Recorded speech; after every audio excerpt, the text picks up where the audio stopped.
Hello, friends. So the main topic of today's episode is philosophy versus religion. Now, in the context of such conversations, philosophy basically refers to secularism and rationalism. On the other hand, religion usually refers to spirituality and faith. So let's talk about which one of these is better. Is philosophy the enemy of religion or its closest companion? For centuries, this question has echoed through history because on one side we have philosophy, the love of wisdom built on reasoning and doubt, and on the other, religion, grounded in faith, revelation, and devotion. At first they seem like opposites, but when we look closely, they are like two rivers flowing toward the same ocean. The search for truth. Philosophy begins with a simple act, asking why. Why are we here? What is justice? What is good? And what is evil? From the ancient Greeks like Socrates, Plato, and Aristotle to modern thinkers like Descartes and Kant, philosophy has always pursued truth through questioning, logic, and critical thinking. It refuses to accept easy answers and challenges us to think deeper about existence, morality, and knowledge. Religion, on the other hand, takes a different path. While philosophy begins with human questions, religion begins with divine answers. It offers community, rituals, sacred texts, and moral guidance. Christianity teaches forgiveness and salvation, Islam provides divine guidance through the Quran. Hinduism explores duty and devotion through the Bhagavad Gita, and Buddhism points toward liberation from suffering. Unlike philosophy, religion speaks not only to the mind but also to the heart, offering comfort, meaning, and belonging. Yet across history, philosophy and religion have often walked together. St. Augustine used Plato's ideas to explain Christian theology, while Thomas Aquinas merged Aristotle's logic with Catholic doctrine to prove God's existence. In Islam, Al-Farabi and Averroes argued that philosophy and the Quran were not enemies, but two paths to the same truth. While Al-Ghazali combined reason with spirituality, in Judaism, Maimonides blended Aristotle's reasoning with Jewish faith in his famous Guide for the Perplexed. In Hinduism, Adi Shankara defended the non-dual philosophy of Brahman using sharp logic. And in Buddhism, Nagarjuna explored the concept of emptiness with both philosophical rigor and spiritual depth. These thinkers showed that reason and faith can strengthen one another. Philosophy explaining religion to the intellect, and religion giving philosophy a higher purpose. But there has always been tension. Philosophy thrives on doubt.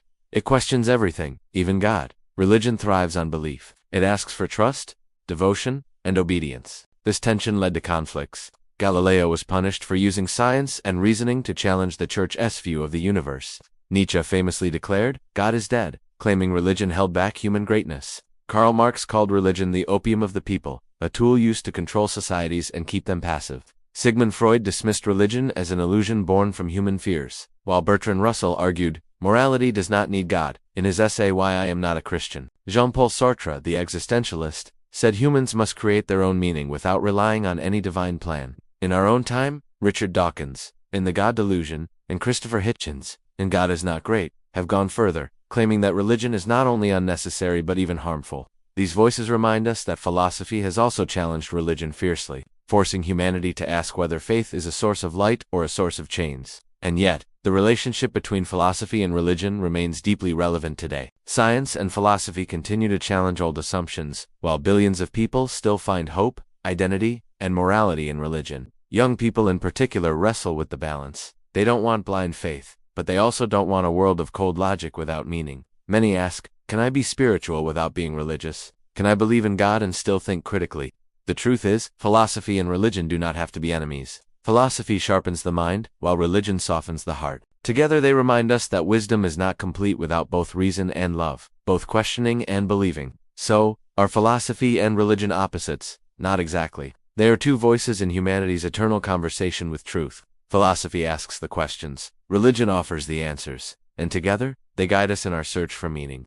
Now, before we wrap up today's discussion, I would like to share a few more points. The first point is that secularism and rationalism have become synonymous with philosophy in many parts of the world, especially in the West. People associate anything related to religion with superstition and unscientific practices.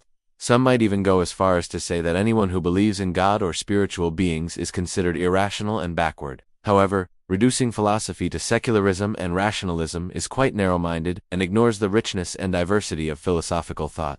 Philosophy is a vast and complex field that encompasses various branches such as metaphysics, epistemology, ethics, political philosophy, and many others. It delves into fundamental questions about reality, knowledge, values, reason, and existence. To confine philosophy to just secularism and rationalism is to do it an injustice. Furthermore, equating rationality with Western perspectives also reflects a biased and ethnocentric viewpoint. Different cultures and societies have developed their own philosophical and spiritual traditions based on their unique experiences and insights. For example, Eastern philosophies like Confucianism, Taoism, and Buddhism offer profound insights into various aspects of human existence. These philosophies have shaped the lives of billions of people across Asia and continue to influence their worldview, ethics, and understanding of reality. By focusing solely on Western secularism and rationalism as representative of philosophy, we overlook the valuable contributions of other cultures and limit our understanding of philosophical thought. Another problematic aspect of equating philosophy with secularism and rationalism is the underlying assumption that religion and spirituality are somehow opposed to reason and logic. This perspective often stems from a misunderstanding or misrepresentation of religious beliefs and practices. Many religions emphasize the importance of faith and personal experiences, and some of their teachings may appear to conflict with scientific or rational explanations. However, this does not necessarily imply a rejection of reason. In fact, many religious thinkers throughout history have integrated philosophy and theology, seeking to harmonize religious teachings with reason and logic. Figures like Thomas Aquinas, for example, have made significant contributions to this dialogue between faith and reason. It is important to recognize that philosophy and religion are not mutually exclusive. Many individuals find meaning and purpose in life through their religious beliefs, while also engaging in philosophical reflection and critical thinking. Philosophy can provide a deeper understanding of religious texts and doctrines, while religion can inspire ethical and moral values that guide philosophical inquiry. In conclusion, reducing philosophy to secularism and rationalism, especially Western perspectives, is a narrow-minded and biased approach that overlooks the richness and diversity of philosophical thought worldwide. It also creates a false dichotomy between philosophy and religion, ignoring the compatibility between faith, reason, and spirituality. To truly appreciate philosophy, we must embrace a broader and more inclusive perspective that acknowledges the insights and contributions of various cultures and traditions. By doing so, we can foster a deeper understanding of ourselves, our place in the universe, and the complexities of human existence. Remember, true wisdom lies not in rejecting or embracing any particular viewpoint, but in embracing the beauty and complexity of diverse perspectives and seeking a deeper understanding of the world and ourselves. If you liked this episode, please hit the like button. Also, don't forget to share your feedback in the comments below. Your support means a lot. Thanks for joining me on this thought-provoking journey. Keep asking questions, keep seeking answers, and above all, keep an open mind. Until next time.